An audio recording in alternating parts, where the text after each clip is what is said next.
need to be suppressed, or like, oh, their livelihood will be compromised if they just say like, hey, this is injustice, so I guess that's it. Play ball, and when it feels right, advocate. Aisha, question for you. So a lot of this boils down to finances, right? The more media attention you get, the more recognition you get, the more ball time you get, accolades, awards, things of that nature. The more of that you get, the more money that you get, right? Because your shirts are selling, you're selling tickets, people are coming to see you. So this, at the end of the day, it's about money, right?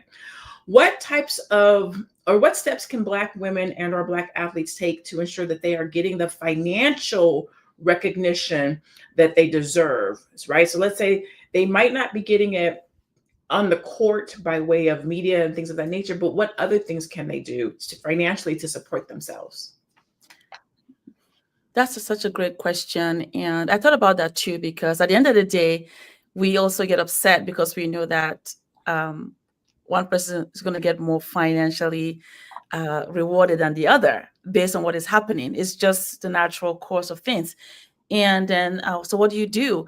And my first thought was perhaps we as our own people too should find a way to promote our own people, right? If we had the platform, make sure that we also speak to who they are and put it as a part of our game so that they get recognized and noticed, so that when they ask for something, it's real because they have the backing from our community, right? Because like you were saying earlier, that majority of the people in America are white people and they own these places. So if one of them, somebody that looks like them is doing well, they want to pay them more, right? So if we also support our players, like make sure that our voices are heard, that they're good, and if they put a merchandise out, we make sure that we also like go for it so that they can see that wow, this person in their community, there's something there, so that when they ask for that extra money, they will get it.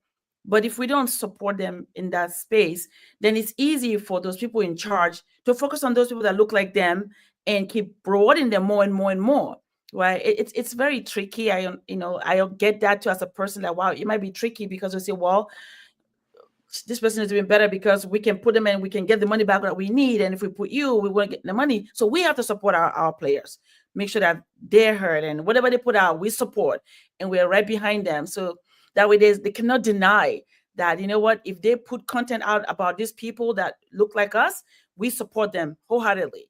We buy the merchandise, we make them known and support them. So that'll be the best way. And then if you have the money, save your money as well. So that way, if something happens, you can do something with your own money. You don't have to wait for anybody else. Lene, You're can going I to say ask? something, go ahead. Lene, can I ask something to that Yeah. really quick? And really, this is a question for Joe. So, Liz Cambridge came out after being in the NBA and hopped on OnlyFans and said that she made more money on OnlyFans as a WNBA player than she made in her career as a basketball player. So, my question to Joe is like, I know that Caitlin Clark ain't got to hop off and get on OnlyFans. It's the I don't know the percentage. Do you know the percent, like the what that pay gap looks like, Joe? between OnlyFans and No, no, no. Like between black W. players and white players. Yeah, WNBA Oh, players. there really isn't a pay gap in between black and white players in the WNBA. Okay. Their There, salary caps are set up differently than right. NBA. The So men. so everybody potentially will hop off and get on OnlyFans because they go broke, right? Is what you're saying after years and years and years of playing. Right, especially now, like it's trending in the right direction. You know, they're putting everything forward, and Kaylin is helping with that because she's bringing more attention to the league and increasing revenues, and that's a fact. Mhm. So she is pushing that forward. But no, there's no big. But now when you're talking about off the court stuff, endorsements, for instance, Yeah. Yes. Sabrina, who is probably the third or fourth best player on her team, has the number one selling shoe Mm. right now. You know what I mean? Like, and she's Mm. literally that's all privilege. You Mm-hmm. know, like the third or fourth best player on her own team, Mm-hmm. but she has a shoe that's selling out everywhere. You know, Mm. Okay. So when I was asking about that, you kind of hit on it a little bit, Joe. We're going to go to break after this.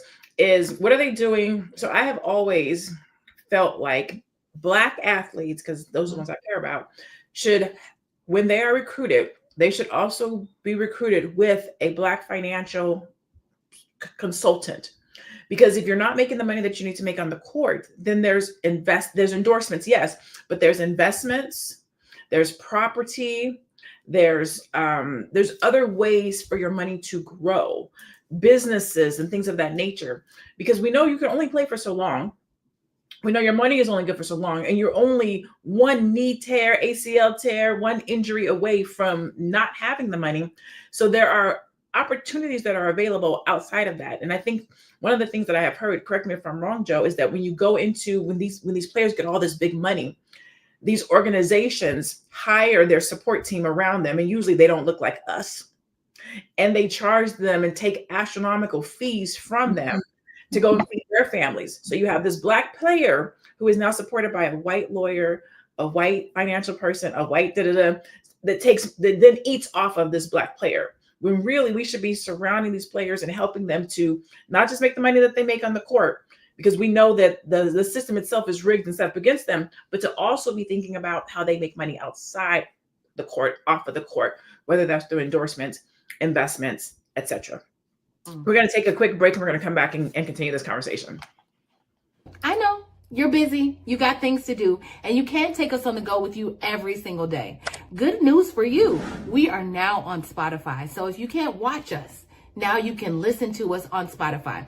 Search Fly Nubian Money and all the episodes shall appear. All you have to do is like, subscribe, leave a 5-star rating, leave some comments, tell people how you love us so that when other people come along and are looking for a great show to watch, they can find Fly Nubian Money too. One last thing, and just in case you've been sitting under a rock, Fly Nubian Money now has an investment club. We are the Fly Nubian Money Club.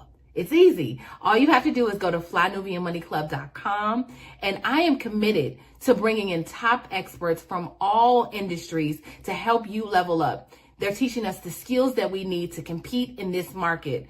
We often say that nobody is coming to save us, not the government, but guess what? We're coming to save us. I'm coming to save you with the Fly Nubian Money Club. So listen, all you have to do again is go to flynubianmoneyclub.com. We have a 30-day free trial set up just for you, just for those people that are struggling. Even if you ain't struggling, you ain't got to struggle. I'm coming. Okay, let me stop playing. I'll see you soon. Boom. All right. So I'll shoot this question over to Joe. How can we begin to celebrate Black women in sports? Before we go to that question, let's go to our next video, and then we'll come back and do questions. Let's go to our next video.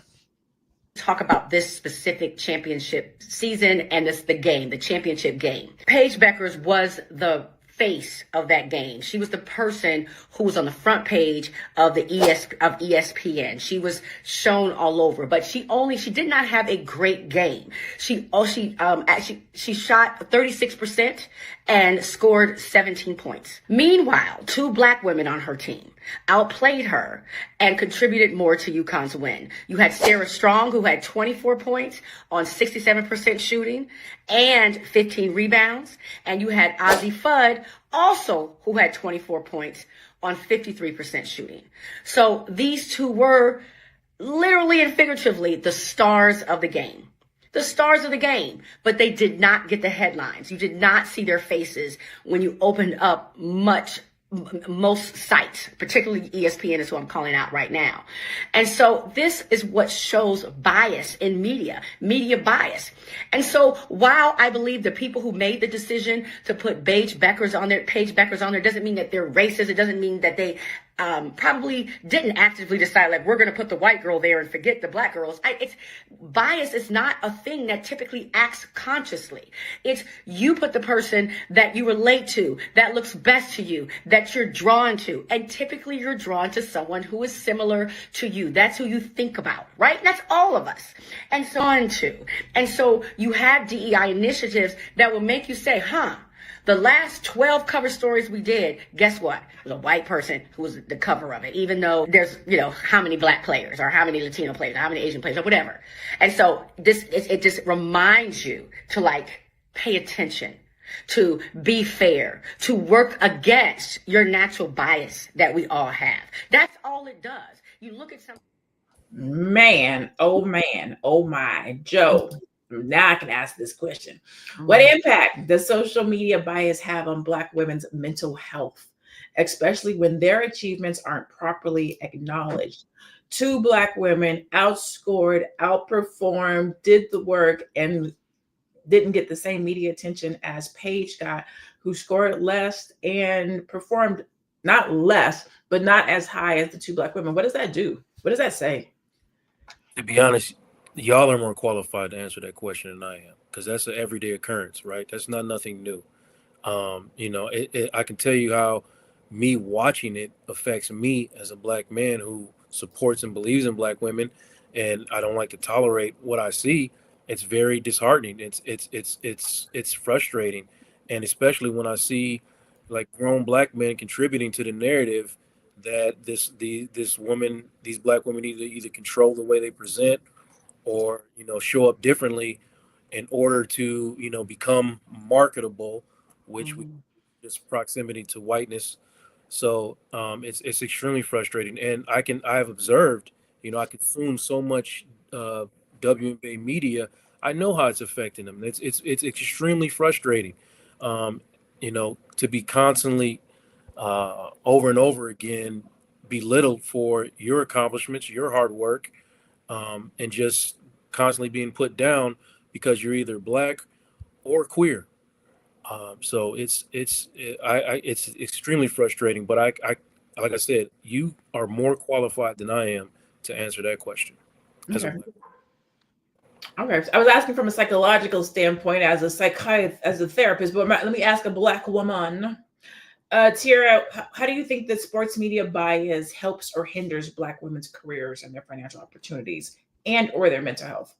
Yeah. I equate entertainment across the board, right?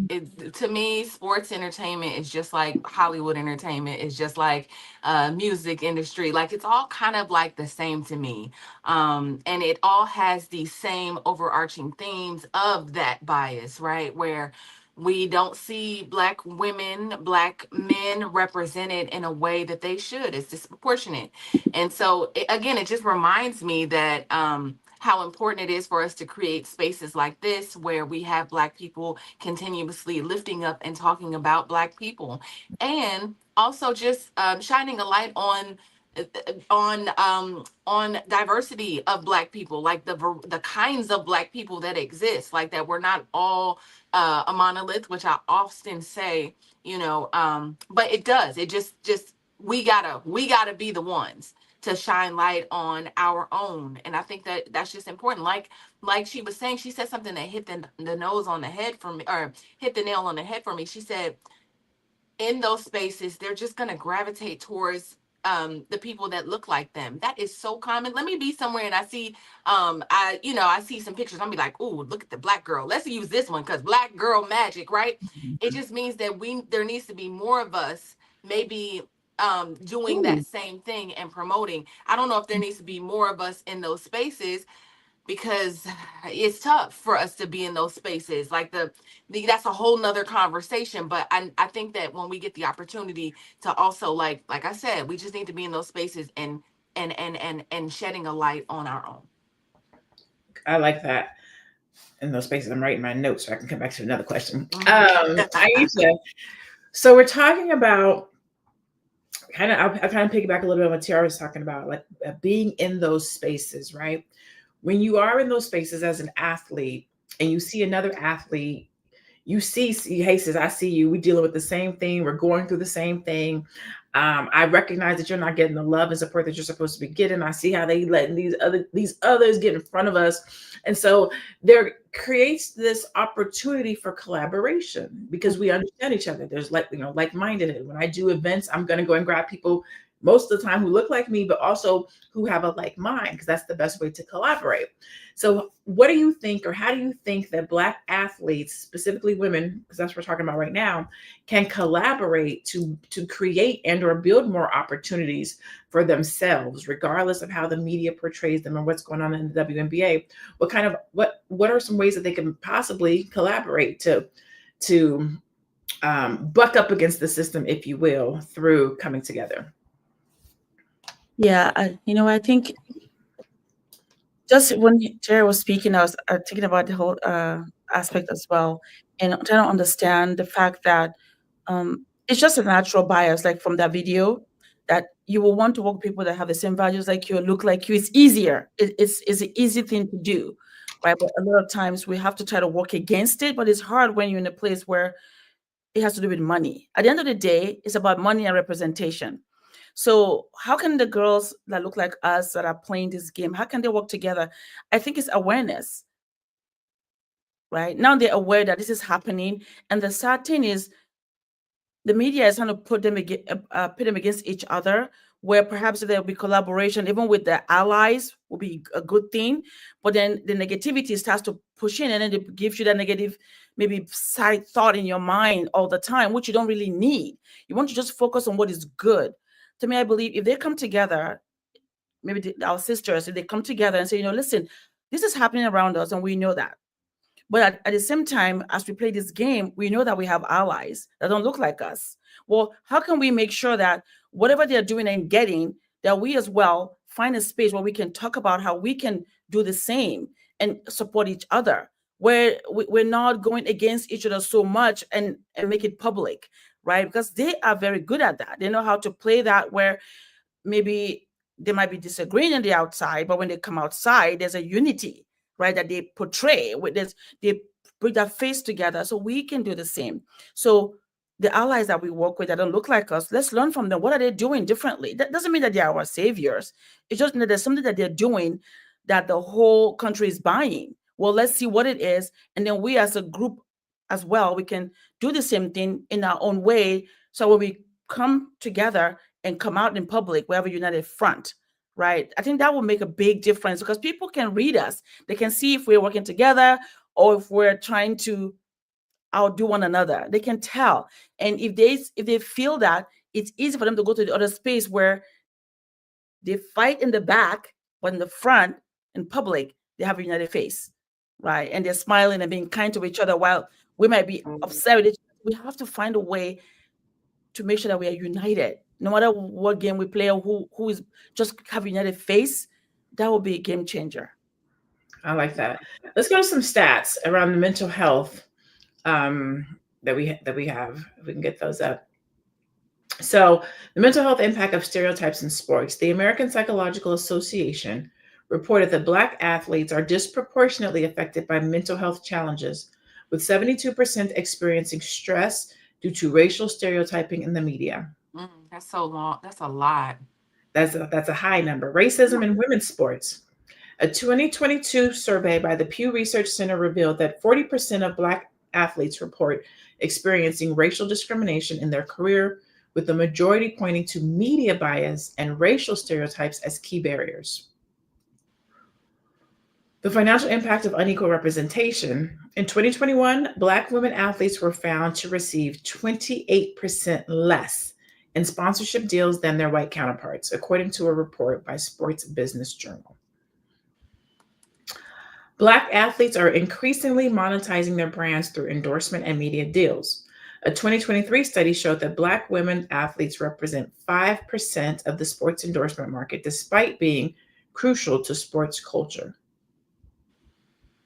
So, Pete's comment to Angel Mocha 9, you are literally watching a stream right now that is causing division by claiming Black WNBA players are victims. Get a damn clue.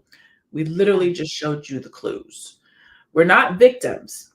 They are not victims, but they are disproportionately being, I won't say disrespected, but let's say underfunded. They're getting less media attention, less endorsements, less money, and suffering mentally.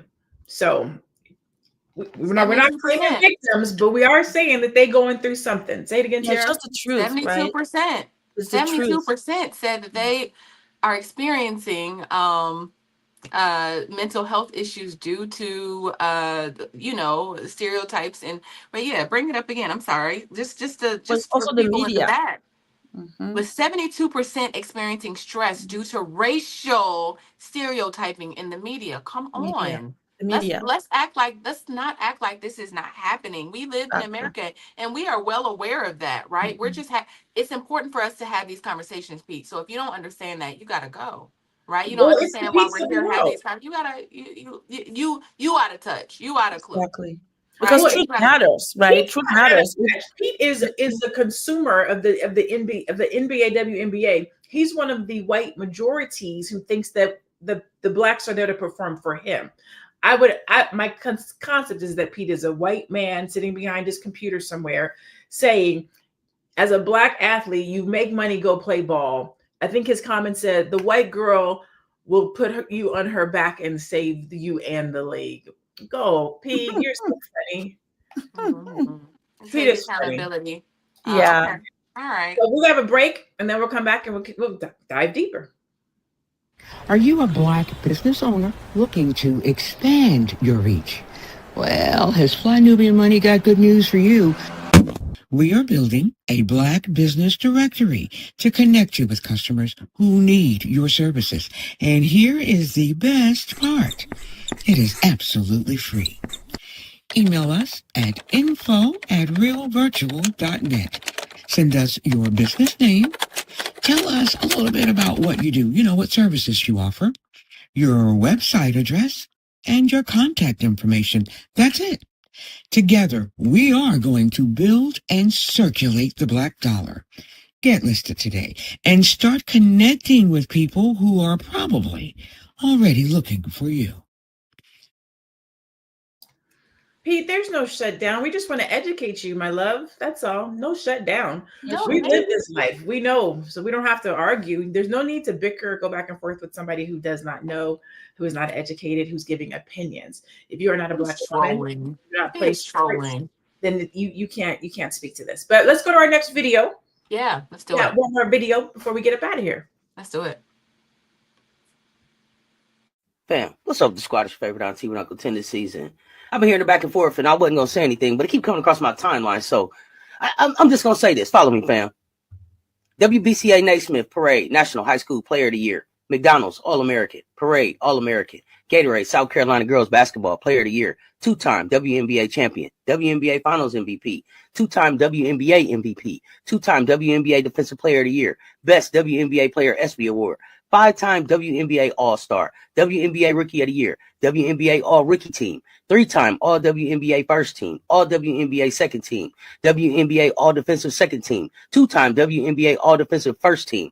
Three-time WNBA Blocks Leader. Commissioner's Cup Champion. Two-time USA Basketball Female Athlete of the Year. FIBA World Cup MVP. NCAA Champion. NCAA Tournament Most Outstanding Player. Naismith College Player of the Year. Lisa Leslie Award.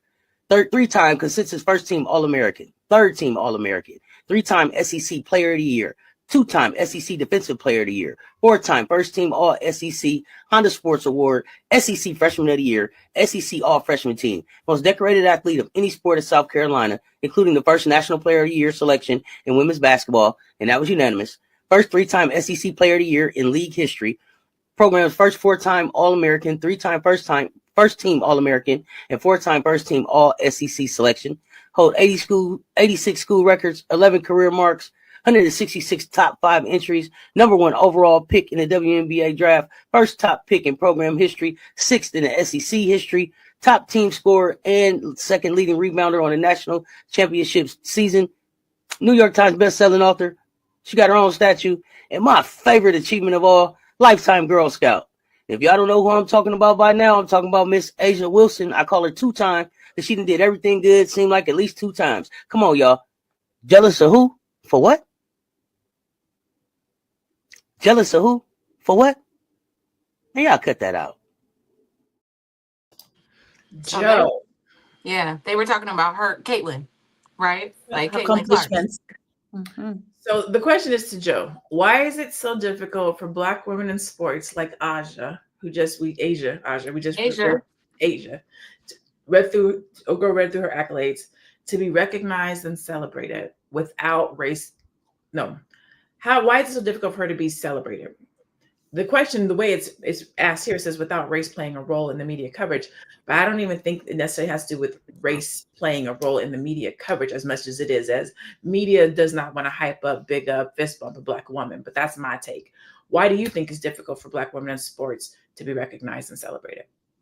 Um, it's bias, right? It's racial bias. It is what it is. Like we can, like yeah, I see a bunch of people going back and forth in the comments, and I told y'all, I do not do the back and forth. You're not gonna tell me a thing is not a thing when I can clearly see it's a thing, right? Mm-hmm. Asia, let me all the things that guy just said about Asia. She's not just an elite player. Okay, she is marketable. She's charismatic. She's intelligent, which a lot of people don't understand about the WNBA. These are not athletes that leave college early. So all of these women are college educated at some point, multiple degreed women. The majority of them in that league are supremely educated women from prestigious universities. All right, these are not just athletes; these are scholars, right? So Asia is one of them, right? And she's intelligent. She's socially aware, and she's a proven winner. She's won in college. She's won in the league. He just listed all her accomplishments, so I won't do that. But her name does not. I watch enough of this to know her name doesn't dominate the headlines Yeah. like it should. The way that other people do, that she outperforms on every level. She's not just an athlete. She's possibly the greatest player of her generation, and like a lot of people, even Black women, don't know her name. Yeah. They don't know her name. You know what I mean? She's not a regular degular person. Okay. And then when her shoe, despite the lack of coverage, her shoe is, you can't go to the store and purchase her shoe. Yeah. It is sold out in every space, Yeah. right? The things that this Black woman is doing with her A1 line with Nike and all this should be on the tip of but we're not even promoted it in our own spaces, right? Mm-hmm. We're not talking about her in our own. And she is it, and she's come from the tree of Don Staley, who I believe is probably one of the most important sports figures in the last 10 years, right? Yeah. We don't talk enough about Don Staley, which is the whole reason Caitlyn is popular in the first place. It wasn't because of her conflict with Angel. It's because white media was sick and tired of Don winning, and Caitlyn beat her. She beat Don. And that's when she got popular. And in the very next game, Angel beat Caitlyn, and that's when she became the villain. Mm-hmm. Or Yeah. hero. Caitlyn became a hero for beating Don, and then Angel came and knocked Caitlyn off that pedestal. Now she's the target of everybody's animosity. That's Yeah. okay. So why I won't go back and forth for why I think is a thing, Lene. It's just racism. It's just straight racism. That's what it is. We gotta insulate. We gotta lift up Asia and in many corners as we can, because what she's doing is phenomenal. What Don is doing is phenomenal. What these Mm-hmm. WNBA are doing is phenomenal. They're in the forefront of every issue. They don't hold their tongues like the male athletes. They don't bow Mm-hmm. down like the male athletes. There won't be such a thing in the WNBA as a Colin Kaepernick getting booted out. The WNBA, the women of the WNBA would not have anything like that, right? Yeah. They literally got Senator Raphael Warnock elected, and I've never heard Raphael Warnock speak the name of the WNBA. I've never seen him at a game. He would not be in office if not for the WNBA. He, Yeah. they would have not turned Georgia over if not for the WNBA. So we have to do better about putting flashlights and highlights on what these women are doing, because they're at the forefront of everything. And if we get behind what they're doing, we can change everything. There Can you I go. can I add can I also add to that? It's so funny because I was gonna ask about just that thing, Joe, where it's like I feel like the tide should turn on what WNBA players make versus what NBA players make, just because of just what how important they really are to I want to say our country, our community, like what they are doing, how they are activists. And somebody said it in the comments, those women are activists. But we can't get that in the NBA. The NBA players be like, I ain't got nothing to do with it. I'm about to play ball, get my money, and do my thing. Thank you, my thing. So I do worry, I do wonder about the pay. Like, why I want to talk about why women and men, there's such a disparity with how much men make versus women. Well, the men's sports generate more money, Yeah. and they have negotiated better deals for themselves as far as revenue sharing and all those things. So Mm-hmm. while they are underpaid based on what they're bringing in, they should be earning more. There's no way that they are going to get to where the men are in the immediate future. Keep in mind, the WNBA is 25 to 30 years old, and the NBA is like 75 to 100 years old. Go do your comparison on where the WNBA Yeah. was here 25 to 30, and they're probably close to right on track, if not further ahead of them. All right. But they do need to do, they do, and they are negotiating. I think they're actually in negotiations right now with the potential to lock out if they don't get what they're earned. But, not to mention the WNBA players, they went to Miami and started their own league where each Mhm. player at minimum was getting paid. I can't remember if it was 150 or 250,000, which is way more than their WNBA salaries. Right. They negotiated their own media contracts and all those other things, and each player is an equitable owner in this league, and they get paid more than the WNBA in a league that they started. This is what I'm talking about when I'm saying they're in the forefront of things. These women did that. Okay, they Mhm. did that. And again, it's because most of them are supremely educated. They have gotten their degrees and their master's degrees, and they understand more about business and what they're doing than their male counterparts. Where Mm. the male counterparts are not willing to risk, they're billion-dollar brands, all of them. Every single man's player. So there's a lot to say. I've never been faced with a billion-dollar decision when it comes to putting my politics or my beliefs out in front. And the women haven't had that struggle. Who knows? Hopefully, when they do get to that marketability and that price point, they don't start shutting up. Because right now, I'm so proud of what they're doing. I love everything about women's basketball and the way that they push everything to the forefront. They're not quiet about anything. They speak up. Black girl magic. I mean, what, 80% of it, 80% of the league is black, right? Correct. Yeah, Correct. yeah. Black girl magic. Once again, once again, once again, black women doing what black women things. Go ahead. Go ahead, Lynette. Go ahead. Go ahead. Okay. Okay. So we're going to start shutting down. I have two questions and I'm trying to figure out how I want to end them. I think that they're both valid. And so I think I'm going to go with Aisha.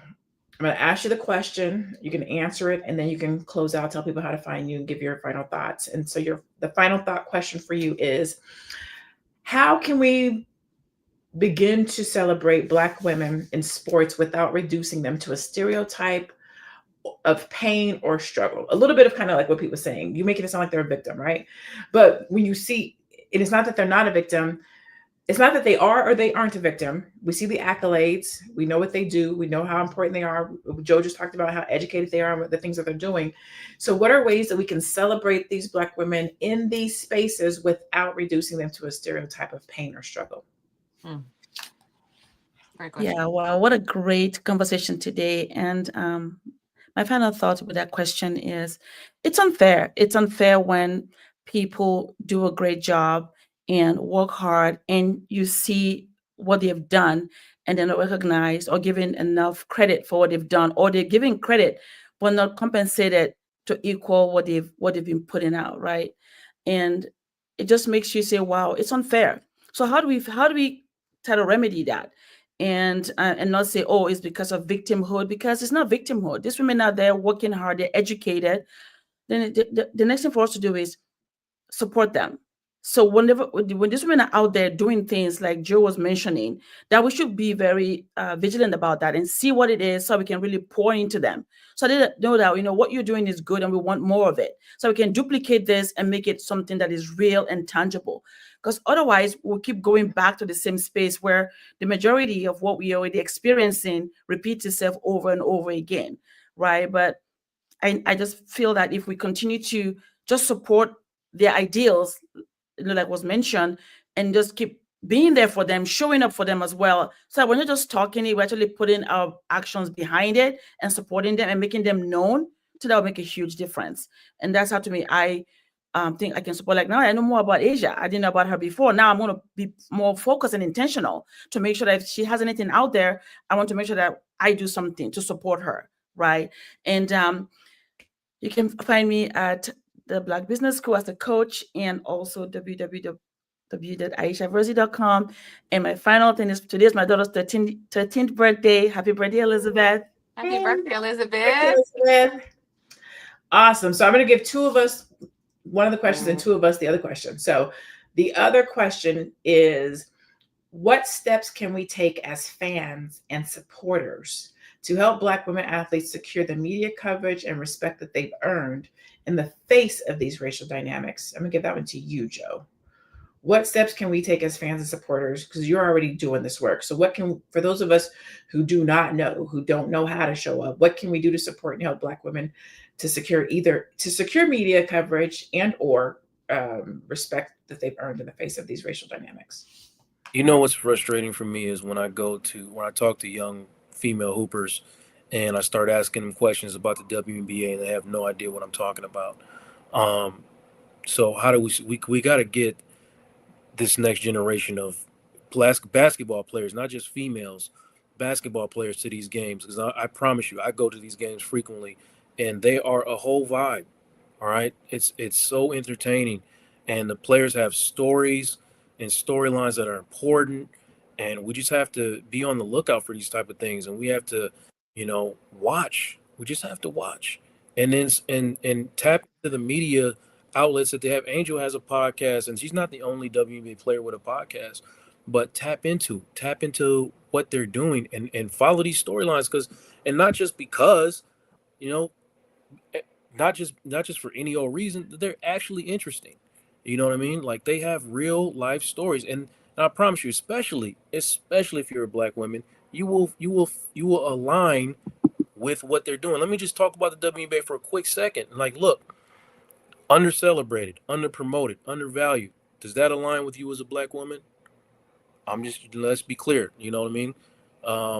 Asking her, Black women shouldn't have to be twice as good for half the coverage. Does that align with you as a Black woman? Equity, consistency, and truth telling. That's all we want. Just be honest about what they're doing, and don't, at the very least, don't lie about who they are and expect them to behave or show up a certain way because you're not comfortable with who they are and what they're doing. That's all. That's it. That's all. Because when Black women win, I'm telling you, everything is better. And I'm not performing right now. I'm really, that's the truth, guys. That's the truth. Listen, you sold me. When a king comes through, there's something about when a Black man speaks that, like, the earth moves and clarity comes through, and it's like, you know what, that makes good sense. I need to do better in that area. I am not a Phoenix Suns fan. I'm not a Phoenix anything fan, to be honest with you. I root for whatever team comes to play Phoenix, whoever that is. That's what I root for.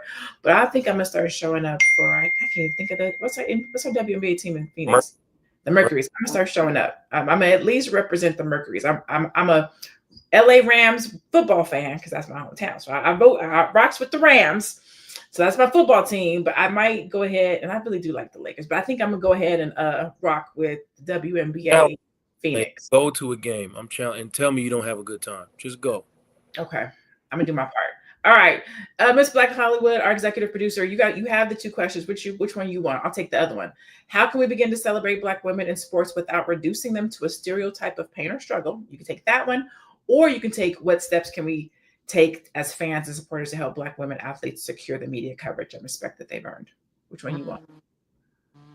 Or your own, you're the executive producer. You can do whatever you want to. I could do what I want. No, I love what you said about, I'm thinking about how often we are seen in pain and struggle, right? We talked earlier this week about, Tyler Perry movies and Black women always going, I don't got no money, right?